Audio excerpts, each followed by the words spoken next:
Okay, now let's go back to the bolts. And another area where a manufacturer can deviate from spec is they can apply special coatings to the bolt instead of having a standard phosphated bolt, or what you would call parkerizing. So what are these coatings? Well, you can get a bolt that is completely chromed instead of just being chrome lined, as the spec requires a chrome lining of the inside of the bolt carrier and the gas key. So they can chrome the entire thing. They can coat them with various nickel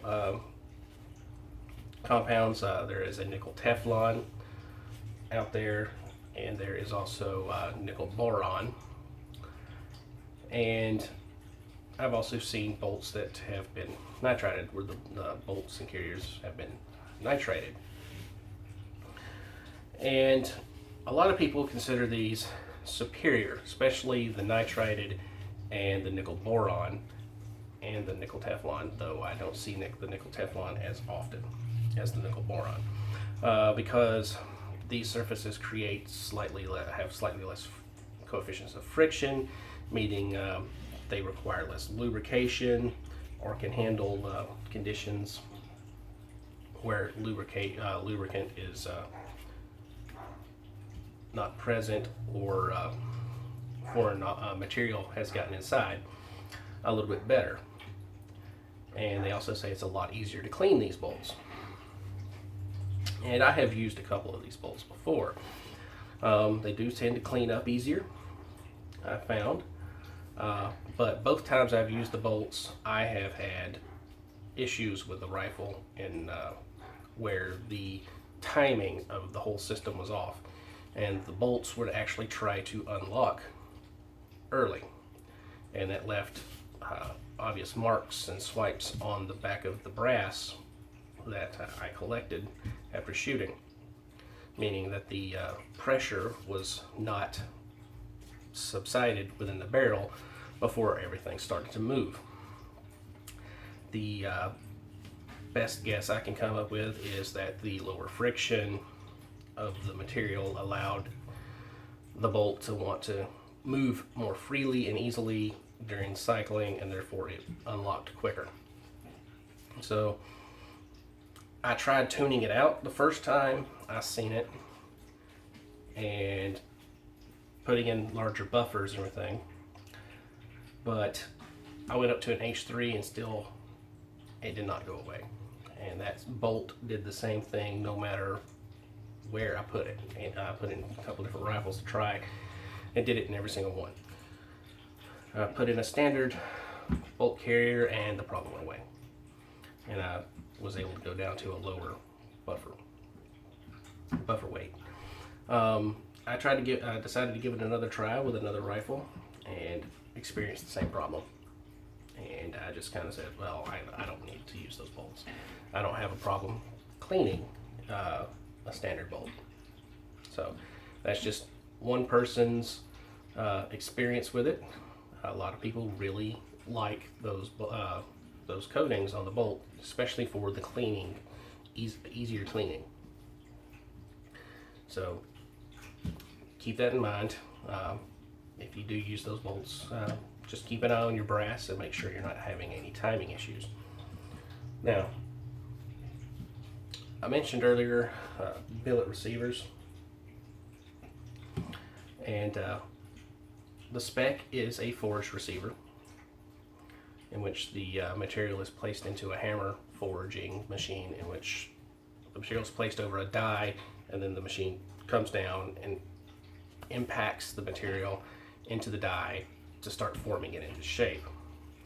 Usually it takes several strikes and progressively more detailed molds to get to that shape. But when it comes to aluminum, forging is actually superior to billet. Most people, when they think billet, think of, especially if they're car people, think billet car parts, in which a billet car part is always better than the forged and or cast car parts. And that is because when it comes to steel, steels that are easy to forge and cast tend to be on the softer side of the range of steels. Not that they're really soft, it's just they're softer than other steels can be. So what happens is when you get a billet part made out of steel, you can get a part that is made from a steel that is tougher and better at doing the job it needs to do. So you get a superior part. And also people think that it can be a bit more precise. Casting and forging techniques have got to the point where they are very precise as well, but machining is a bit more precise in the long overall.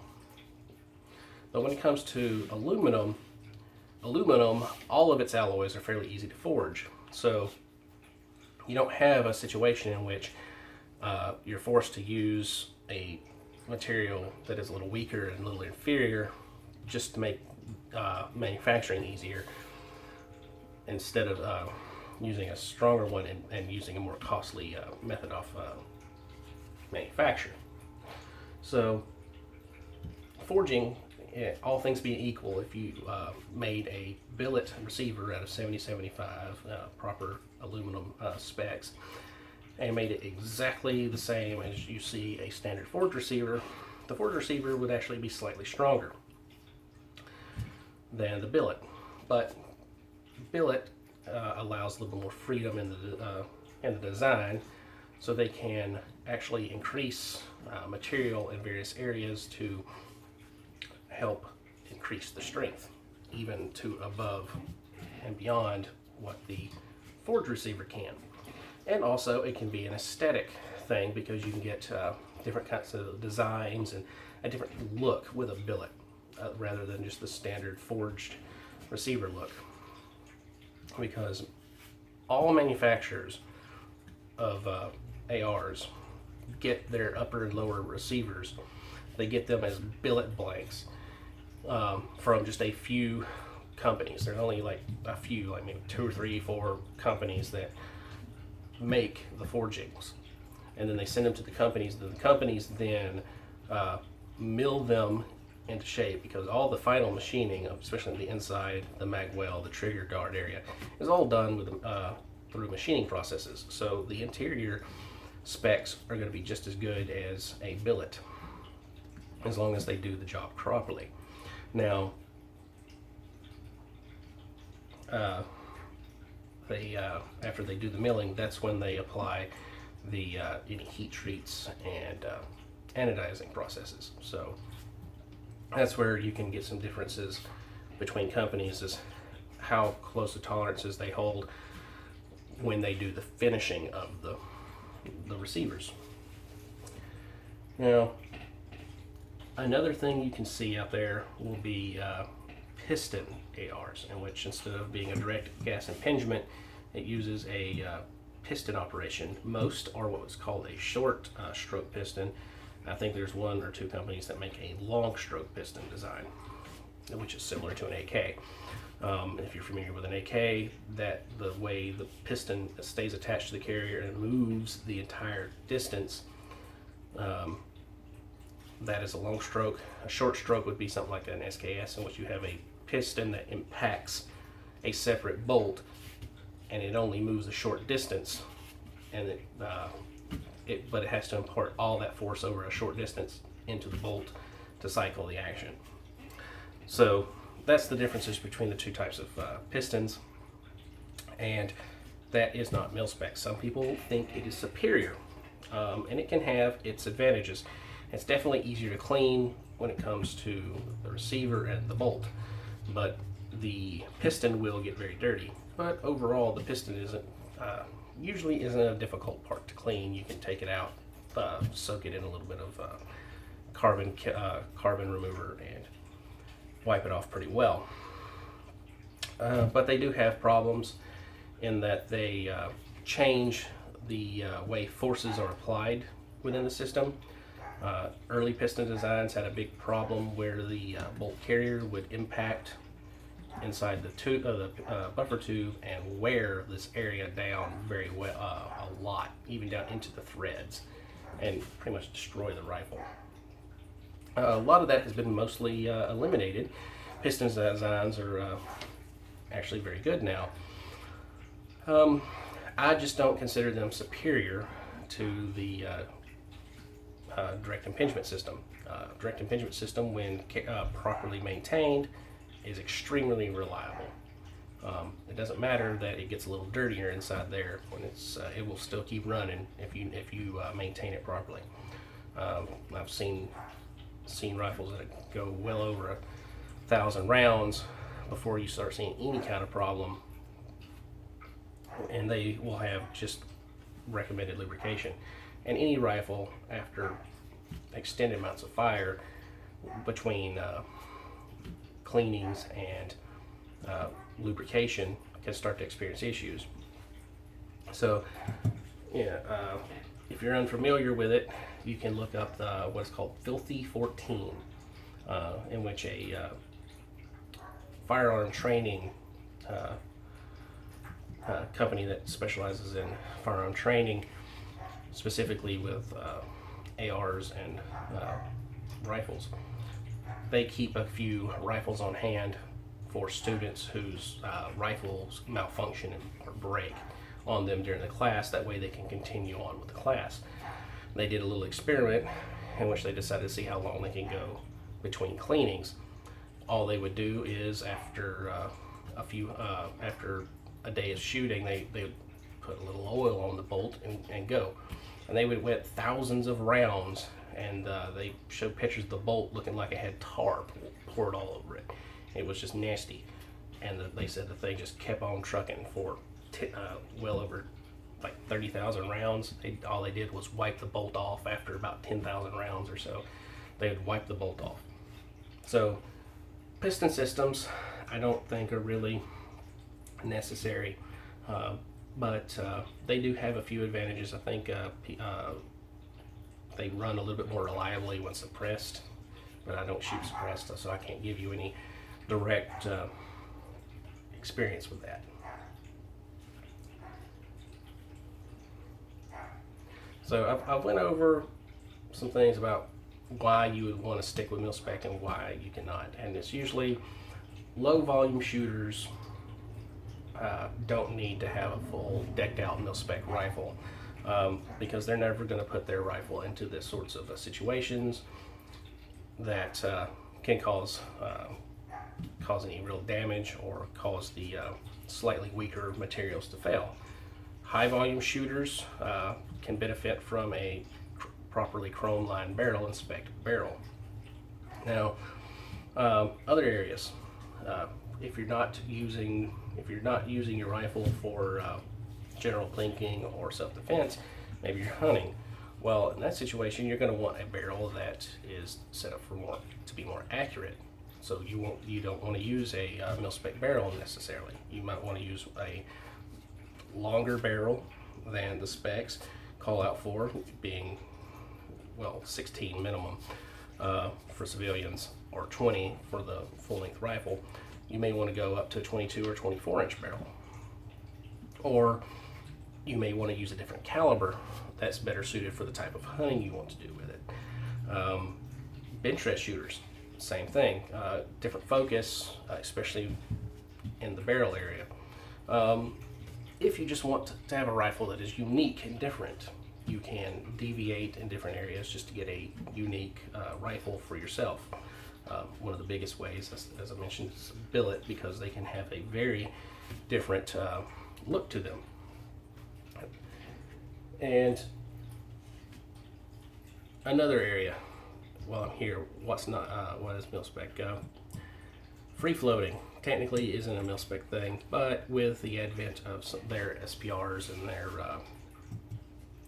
precision rifles that they've started fielding based on the this platform, they went with free floating for the improved accuracy.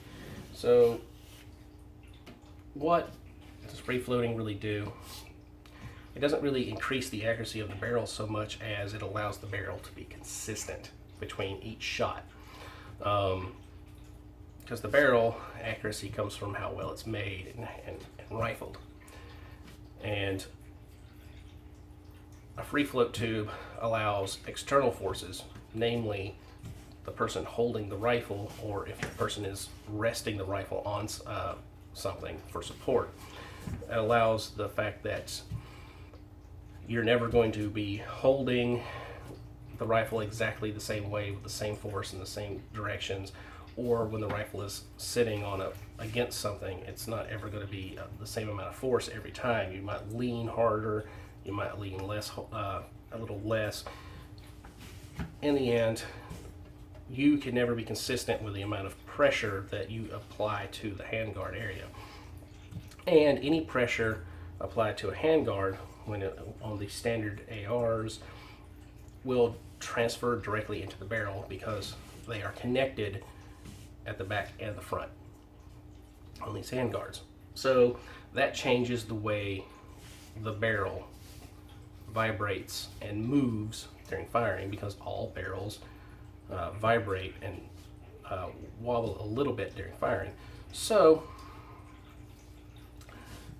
if your aim is precision, the free floating gives you the ability to eliminate a source of a variable in your shooting. It's not, like I said, it doesn't increase accuracy so much as it just removes external influences on the barrel. Now, so you get more consistency from shot to shot, which means better grouping.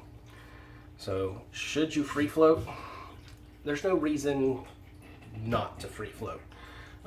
Free floating your barrel will not hurt you generally, but unless your goal is to have the smallest groups possible, you don't necessarily need it either.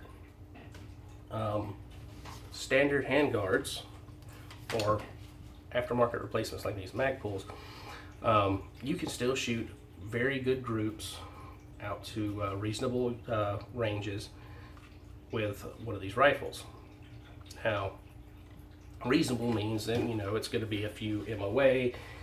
It's reasonable for use as a fighting rifle would be, fighting rifle. And if it's close range, it doesn't matter at all, because the difference between a 1/16 of an inch and an 1/8 of an inch is pretty much meaningless when you're only talking about 10 yards. That 1/16 of an inch difference will start to matter as the distances grow, because that difference will also start to grow. So free floating is a personal choice, and there's no really negative to free floating other than the fact that it costs more to have a free floated barrel than the standard barrel usually. If you're thinking you need to free float because you want the accessory space, while the top rail is not something you're necessarily going to get on a standard handguard, you can usually mount accessories to aftermarket handguards like mag pulls. They make accessories that are designed to mount directly to the handguard, as you can see with this sling mount here. They make flashlight mounts and other things that also attach to their handguards. So if all you need to do is attach a flashlight to your rifle, you don't need a free float to do that. So in our next video, we're going to be talking about the budget lines of rifles, rifles that are below about 700, maybe 750 to purchase, and some recommendations of if you're in that price range, what I would recommend you do to get when you're getting a rifle.